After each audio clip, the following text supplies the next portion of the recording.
Di dalam salah satu riwayat Nabi Muhammad SAW turun dari mimbar khatib Idul Fitri dijegat sama malaikat Jibril. Apa kata Jibril? Ya Rasulullah, aminkan doaku. Baik wahai Jibril. Apa doanya malaikat Jibril? Ya Allah, jangan kau terima amal ibadah seorang anak yang durhaka dengan orang tuanya. Kita mah Idul Fitri, Ramadan, kita enak di dalam ibadah, tapi kita durhaka sama orang tua. Jangan harap ibadah kita diterima sama Allah. Nabi jawab apa? Amin. Doa yang kedua, ya Allah, jangan kau terima amal ibadah seorang istri yang durhaka kepada suaminya. Oi. Istri durhaka sama suami, gak diterima pahalanya. Bib, gimana Bib kalau suami yang durhaka? Hadisnya gak sampai situ. Lah emang betul Bapak, hadisnya cuma sampai istri yang durhaka. Tapi Bu, yang para istri ini harus sadar, nanti di hadapan Allah yang ditanya habis-habisan adalah suami. Istri mah makan kerupuk kulit Pak. Saat dipanggil sama Allah, ya fulan, wahai fulana, kenapa engkau tidak pernah beribadah kepadaku? Istri ditanya. Jawaban istri apa? Tanya aja, ya Allah, sama suami saya. Ditanya sama suami, kenapa enggak diajarkan ibadah? Istri fitnah, suami fitnah, anak fitnah, mertua yang bilang fitnah durhaka lu. Mertua fitnah, ipar fitnah, anak, suami, istri fitnah dunia, fitnah akhirat. Kelak nanti di yaumil qiyamah, inilah yang akan dipertanyakan oleh Allah. Apa doa malaikat Jibril yang ketiga? Ya Allah, jangan kau terima amal ibadah jika ada seorang muslim yang memutuskan silaturahmi dengan saudaranya. Tidak akan pernah diterima sama Allah ibadah kita. Mau sujudnya kita jidat pindah ke belakang, gak bakal diterima. Mau sujudnya kita sampai 3 hari 2 malam, gak bakal diterima kalau kita sudah mutusin silaturahmi. Makanya orang pamulihan, lo maunya mah didatengin mulu sama gua, giliran ke rumah gua mah ogah banget. Nih besok tanggal 8 saya bikin open house halal bihalal fadol, yang mau datang ke rumah tapi jangan tangan kosong. Lah harapan kan boleh. Ya pan begitu. Dari jam 8 sampai jam 12 siang. Dari jam 8 pagi sampai jam 12 siang ada 2 season, jam 2 sampai setengah 5 sore. Malam Bib, malam maaf gue jadwal banyak. Ya. Fadol, silahkan yang mau datang, mau silaturahmi boleh. Ini momen silaturahmi yang diajarkan oleh Nabi saat bulan Syawal. Kenapa sih kita datengin dulu tuh orang yang meninggal dunia? Betul nggak? Kan kita ke makam karena Nabi mengikuti, kita ngikutin Nabi. Saat Siti Aisyah radhiyallahu anha waradhaha, Nabi pernah Pak. Ini buat suami nih.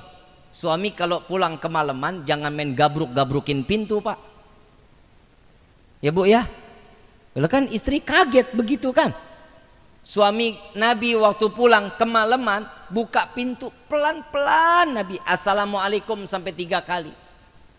Nggak diketok, cuman assalamualaikum doang. Assalamualaikum, nggak dijawab. 2 kali assalamualaikum, nggak dijawab. 3 kali assalamualaikum, nggak dijawab. Buka pintunya pelan-pelan banget. Begitu sampainya ngelihat Siti Aisyah, dia Rasulullah duduk di pinggiran tempat tidur pelan-pelan, narok badannya pelan-pelan. Takut Siti Aisyah dalam keadaan tidur nyenyaknya terganggu. Kalau suami ibu gimana?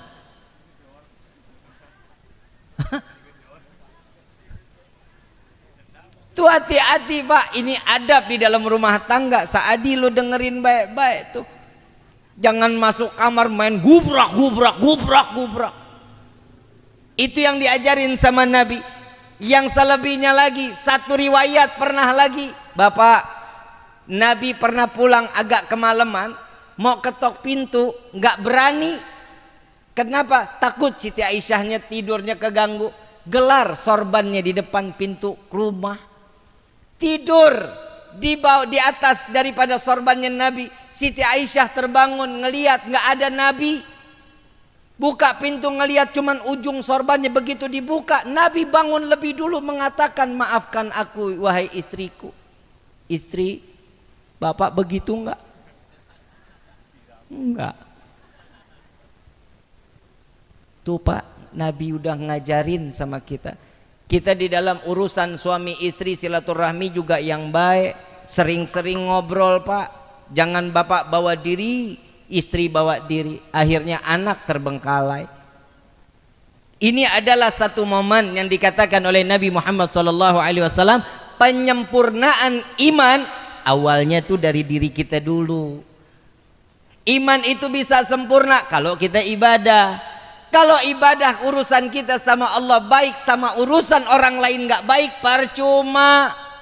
Ada satu riwayat dikatakan ada seorang ahli ibadah, hidupnya ibadah tiap hari sampai Allah kasih keuntungan, dia dipertemukan dengan malaikat. Malaikat diturunkan oleh Allah pembawa nama-nama orang ahli sorga. Orang yang ahli ibadah didatengin oleh Allah seorang malaikat. Saat dimana orang tersebut pulang ngelihat ini malaikat, ditanya, Tuhan siapa? Kata orang yang ahli ibadah, aku malaikat yang diutus oleh Allah untuk berjumpa denganmu. Apa yang ada di tanganmu? Ini adalah buku penghuni surga. Nah, coba dilihatin, pasti ada nama saya di dalamnya. Dibuka buku dari lembaran demi lembaran, nggak ada namanya. Sampai ujung nggak ada namanya. Dibuka sampai 3 kali, nggak ada namanya.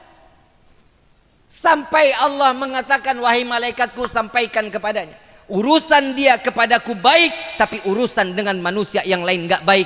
0, tidak akan pernah tercatat di dalam kehidupannya di dunia sampai ke akhirat. Yang baik sama tetangga, yang baik sama suami, yang baik sama istri. Anak juga harus begitu sama orang tua. Ingat, orang tua itu, anak itu mencerminkan bagaimana orang tuanya.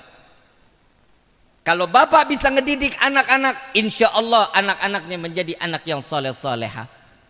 Coba kalau yang kebayang, kalau ini anak bejatnya luar biasa, badungnya bukan main. Begitu ditanya Pak, ini anak bandel, yang ditanya pertama kali orang tuanya, ini anak siapa? Itu yang pertama kali ditanya. Tapi kalau ini anak pintar, ditanyanya beda Pak. Bu, tanyanya beda. Ini anak sekolahnya di mana? Kelas berapa? Tapi kalau ini anak bandel, ditanya itu anak siapa sih? Itu perbedaannya. Makanya saya mengatakan, Nabi SAW mengatakan, anak itu adalah fitnah dunia, fitnah akhirat. Didik anak-anak kita untuk menjadi anak-anak yang soleh-soleha. Jangan jauhkan anak-anak kita dari alim ulama. Kita di sini masjid jauh apa dekat? Dekat apa jauh? DKM masjid ada. Ada DKM masjid.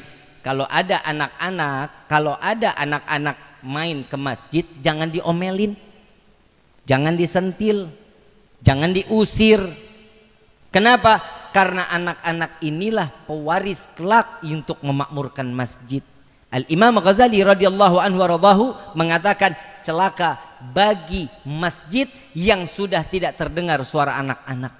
Kenapa? Sudah nggak akan pernah ada yang memakmurkan masjid. Coba lihat anak sekarang, lebih senang main handphone apa masuk ke dalam masjid? Handphone. Orang kalau ke masjid, anak-anak pada lari-larian main-main di rumah Allah, di dalam masjid. Ya wajar, gede masjidnya. Mungkin rumahnya sempit, nggak bisa main. Bib, habis gimana Bib? Kalau lagi sholat mah bercanda mulu. Pisahin softnya. Anak-anak dikasih selingin 3 atau 2 soft di belakangnya. Kalau anak-anak bercanda, iya lagi sholat, ya wajar, namanya juga anak. Coba kalau aki-aki yang begitu, imam lagi ruku main ditendang aja bagaimana? Inilah kesempurnaan Islam, inilah kesempurnaan iman, saling menjaga satu sama lainnya untuk diberikan keberkahan dunia wal akhirat. Ini yang terakhir dari saya. Boleh? Boleh? Karena dari sini saya harus ke Cikubang, dari Cikubang ke Ciawi Lor. Saya bingung, saya lupa nih jadwal, saya nggak cantumin di tempat jadwal karena Habib Mustafa nelfon doang. Saya lupa, saya nggak cantumin jadwalnya. Yang saya cantumin cuma Ciawi Lor. Ternyata Cikubang juga nelfon saya lupa naruh di jadwalnya. Begitu saya lihat tadi maghrib, ya Allah 3 jadwalnya. Tapi mudah-mudahan dikasih sehat walafiat. Amin ya Rabbal. Tapi jangan kecil hati, yang penting kan isi ilmunya. Betul nggak? Insya Allah kepake dunia wal akhirat. Yang terakhir, yang namanya ngebangun rumah tangga sama kayak kita ngebangun rumah. Yang pertama siapin dulu lahannya. Saadi, siapin lahannya. Perempuannya udah ada belum? Woi, udah ada. Pasti, yakin. Udah pernah disentuh belum? Gua tabok lu men, sentuh-sentuh aja. Lahannya ada, tanahnya ada. Inilah yang dikatakan rumah tangga. Yang selanjutnya siapin batunya, siapin pasirnya, siapin besinya, siapin gentengnya, siapin batanya. Untuk apa? Untuk ngebangun. Yang pertama kali yang dibangun genteng dulu apa pondasi dulu? Orang pemulihan nggak ada yang tembok dulu, nggak ada. Semuanya ponda.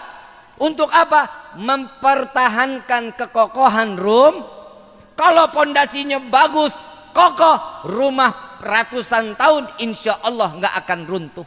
Coba kalau semennya diganti sama terigu, insya Allah 2 minggu rubuh tuh rumah. Betul apa betul? Yang diperiksanya dulu tuh pondasi, habis itu baru bangun batanya. Sekatin dulu untuk menjadi kokoh genteng yang terakhir.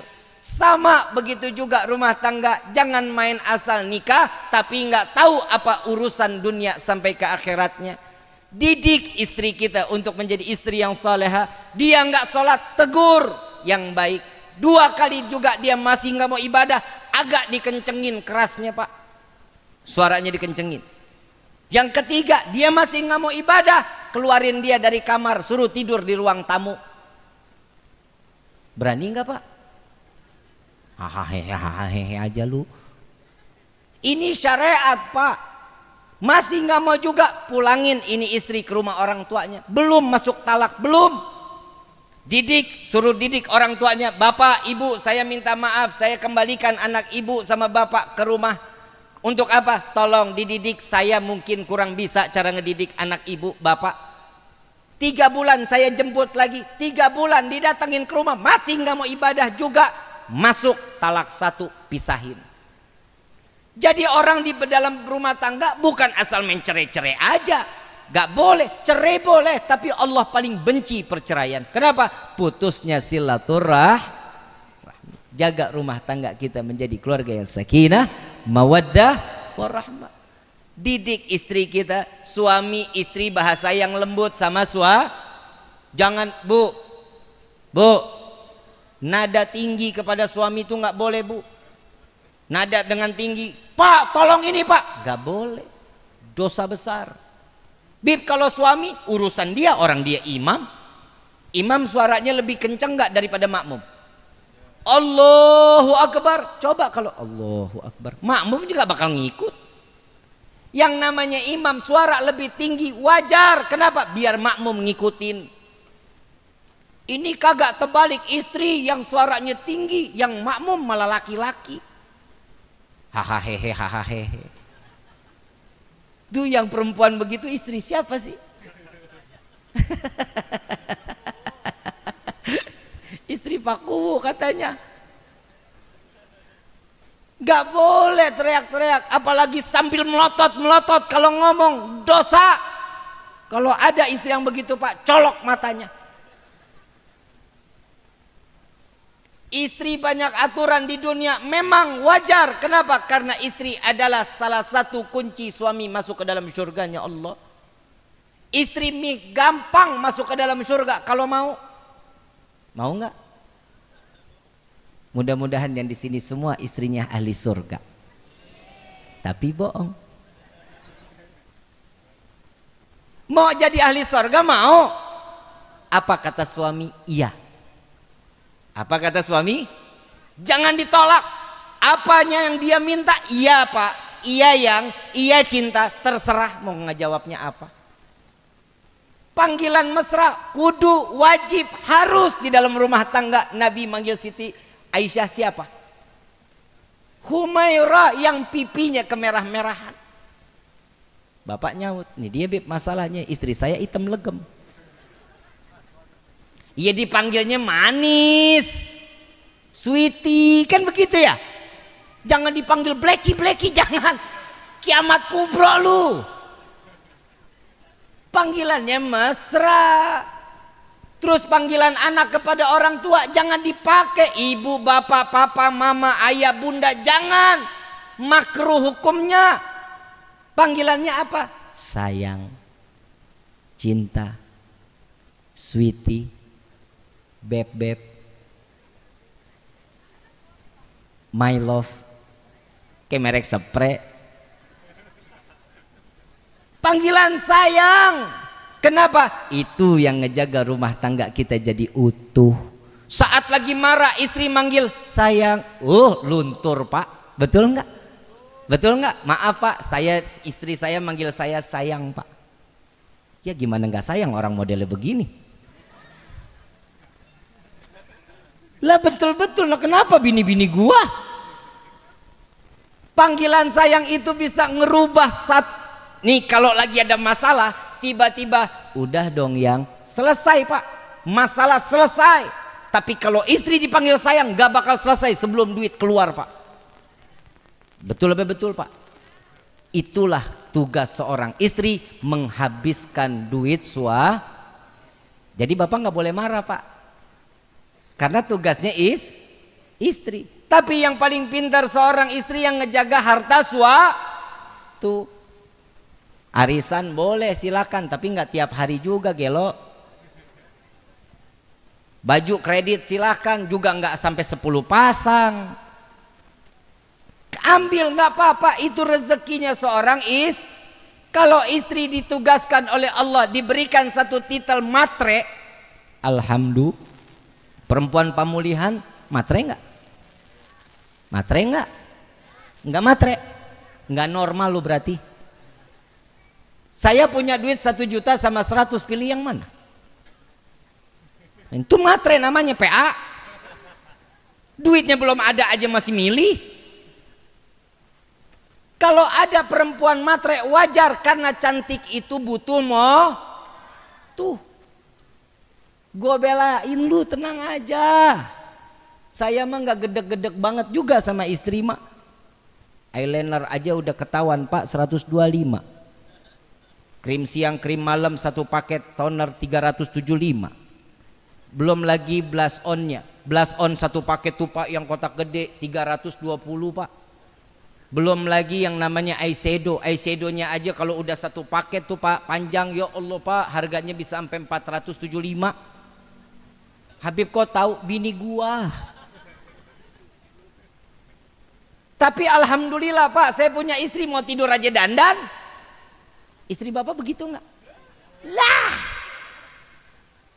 istri bapak begitu nengok dikit, minyak jelantah. Kalau udah ketemu sama suami istri masa ada-adanya, dandannya cuman kondangan. Betul. Ngaku aja ngaku. Bu, mau masuk surga tanpa dihisap? Mau masuk surga tanpa dilihat amal ibadah kita, mau? Dandan mau tidur ngadepin suami. Benar bu. Jangan giliran lipstik habis mau itu korek-korek depan. Pak, beak. Gak boleh begitu, kasih yang sempurna dong sama suami. Tidur pakai baju yang tipis bu. Oi, bib saya udah tua, bodoh amat. Kendor, kencengin. Pakai baju yang tipis, saya nggak punya baju tipis, pakai tisu dijejerin nggak apa-apa. Betul nggak pak? Lah emang syahwatnya laki-laki di mana? Ini mata. Lihat bapak kalau ngelihat perempuan demplon istiqomah matanya pak laki-laki. Subhanallah, subhanallah, subhanallah, subhanallah. Astagfirullahaladzim. Istrinya lewat mah boro-boro ditengok. Begitu nengok muka berminyak bisa goreng tempe. Gimana mau enak dilihatnya, ibu dandan. Suami capek mau dari sawah mau pulang kerja ngelihat istri dandan capek ditaruh di pagar. Nggak diajak masuk tuh capek. Bawaannya pengen ditomprok aja. Depan suami buka rambut riap, kibas-kibas. Mau keluar kutu kecoa terserah. Yang penting usahanya nengin tuh pahalanya luar biasa. Kalau lagi duduk sering-sering senderan sama suami pegangan tangan. Kalau lagi jalan ngerontokin dosa kecil. Pandang-pandangan mata rahmat Allah turun, dosa besar diampuni. Tuh seorang istri sama suami paling enak, kagak tahu celahnya aja lu. Istri itu sama suami istri itu paling enak nyari pahala paling gampang. Dulu Saadi sholat sendiri pahala 1. Besok malam sholat berdua 40 pahalanya. Yang jomblo mati lu. Hidup jomblo mana enak, tiap hari ngelihat bantal guling, mana lepek demek. Bisa ditekuk 4. Ngobrol punya curhatan ngomong sama tembok. Coba ngomong sama istri, alhamdulillah Saadi udah laku. Pak maaf pak, sekitar yang udah nikah mah enak pak. Yang jomblo ngenes pak. Lah bener-bener. Kalau kita pulang pak tengah malam pegang nasi dingin, pegang sayur dingin, pegang tahu tempe dingin, masuk kamar pegang istri. Nah itu yang kita makan. Cocol sama kecap. Betul pak. Coba kalau yang jomblo, lagi hidup lu sendirian enak banget. Lu naik motor aja rodanya berapa? Gak bisa, truk aja gandengan, masa lu kagak ada gandengannya? Hidup niatin, nikah itu niat. Nikah itu bisa jadi sunnah, nikah itu bisa menjadi wajib, nikah itu bisa menjadi haram. Kapan nikah menjadi sunnah? Dengan niat. Saadi pasang niat ini malam, ya Allah saya niat menikah untuk menambahkan nilai ibadah kehadapanmu. Itu nilai sunnahnya. Wajib jika seseorang memiliki harta yang cukup, dia tidak bisa menahan syahwat, maka wajib dia menikah. Haram kapan? Jika seseorang yang sebelum menikah dia orang yang taat ibadah, begitu menikah dia jadi orang yang lalai kepada Allah, haram pernikahannya.